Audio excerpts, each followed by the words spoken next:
Okay, so after watching this video on a North Korean smartphone, I got very curious. In fact, I started researching everything about this mysterious country. And as I was searching more, I came across this leaked version of a full-fledged North Korean operating system. It's called the Red Star OS and it's developed by North Korea's official government. And I have it installed on this laptop right here. Now, the moment I installed it, my first reaction was like, it's pretty much like an older version of macOS, but after using it extensively over the last few days, I must tell you that I'm completely shocked. It's nothing like a Mac or a Windows OS, it's a different species altogether. It's heavily restricted and full of surveillance. I'll come to that in a bit, but first, this is how it looks and feels. On first look, it obviously feels heavily inspired from a Mac, but it's actually a Linux distro which is customized fully by the government. And no, setting this up was not at all simple. Everything was in Korean, so we were basically using Google Lens translator after each step. And once it was all set, we changed it to the English language using a terminal command. On the home screen, you'll see a macOS-like menu bar at the top, but the Apple logo is replaced by a star icon. And there's also this red flag on the right, which by the way is not clickable. It's just there. You also get this dock at the bottom with all the system apps, and when you take your cursor on the dock, it magnifies the same way as it does on a Mac. And for the rest of the screen, there's absolutely nothing, not even a single icon or a shortcut. It's just clean as duck. The Finder app also looks the same as Mac, but it's renamed as K Finder, and the same goes for Calendar and Photos app as well. And yeah, this OS is actually quite lightweight and the system requirements are also very minimal. Okay, so here comes the first and probably the most shocking thing about this OS.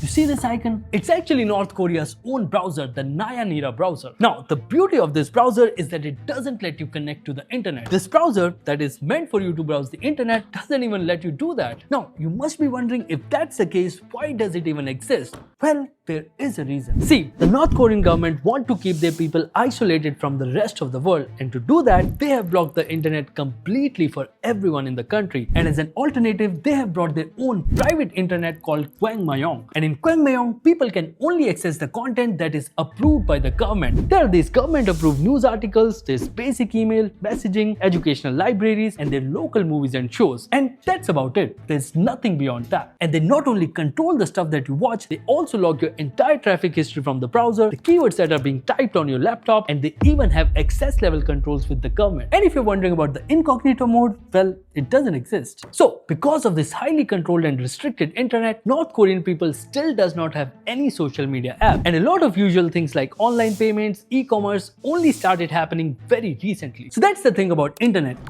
Internet. But if you think that you can just turn off the Wi-Fi and do whatever you want and the government won't know, the marshal is still watching you, let me show you how. This right here is the Sogbang Office app. It's basically pre-branded open office where you can run Excel, Word or PowerPoint. But the shocking thing here is that every document that you save has a watermarking that registers your computer's unique ID, the OS serial number, the timestamp, the hardware info, and also the complete user account details. And if you think that you can just remove the watermark, well, you can't, because this is hidden deep inside the file structure. It's not visible in the document. So basically, you cannot do anything about it. Also, let's say I send a document to someone, he opens the document and then send it to someone else. The next person also opens it on his laptop and send it to someone else. And it keeps on going like this to hundreds of people. Now, every time the file is opened in any laptop, it will store all the information of that laptop in a hidden watermark, and it will be done every single time. So no matter how far the document has traveled, their government officials will always know. And the entire watermarking is done in such a way that they can easily track back to the source of the doc. By the way, it's not just with docs, there's always some tracking ID attached to any forms of media, be it photos, videos, basically any file. For documents, it's a hidden watermark aka tracking ID, and for images, it inserts a custom EXIF block. So yeah, their government is always watching. I'm sure you must be thinking about disabling this tracking ID, right? Actually, two German scientists also thought the same, and they even tried removing this tracking, but whenever they did it, the OS simply crashed or did not boot at all. So there's absolutely no way to bypass this. See, out of all the things that I used on this OS, there's only one place where I found some sort of freedom, and that is choosing wallpapers. Yeah, there's a decent choice of wallpapers here, and you can finally feel free to apply the one that you actually like. While I was working on this video, I also came to know about the smartphone experience in North Korea, and honestly, it's as bad as this OS. Just like their laptop, the phones can't also connect to the global internet, and you don't have any app stores as well, and all the apps that you have are all monitored by the government, even the camera app. In fact, for you to install any app on their phone, you have to visit a government approved store. Yes, it's that bad. bad. So yeah,